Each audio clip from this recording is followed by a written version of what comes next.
中美经贸高层会谈11号在瑞士的日内瓦展开了第2天的谈判。美国总统川普此前放话，首轮的谈判有重大的进展，显示双方没有谈崩。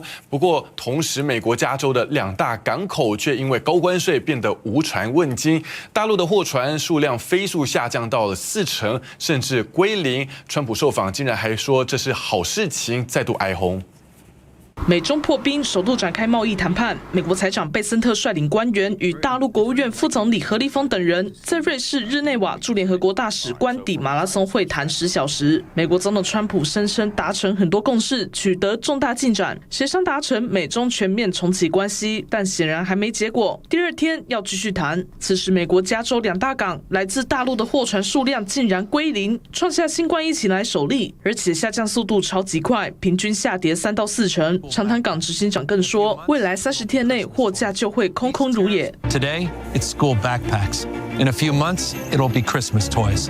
These tariffs punish families and risk ending America's run as the world's greatest economy. 加州州长纽森警告，高关税是在惩罚美国家庭，美国还会失去世界最大经济体的地位。川普被记者问到，港口没有船，工人失业怎么办 ？China was making over $1 trillion, 1.1 trillion, in my opinion. Frankly, if we didn't do business, we would have been better off. So when you say it slowed down, that's a good thing, not a bad thing. 川普竟然说，成千上万码头工人恐怕因此失业，代表支出减少了，船只数量放缓是好事，令美国媒体大呼愚蠢。受关税影响的包含婴幼儿商品、汽车安全座椅将严重短缺，还可能造成安全问题。针对芭比娃娃，其执行长放话继续在境外制造，被川普威胁要对玩具征税100%。适逢母亲节，鲜花却大滞销，价涨大约1倍，民众担心经济衰退，不敢多花钱买礼物。有花店店主表示，客人减少至少30%，母亲节的花恐怕要因为关税全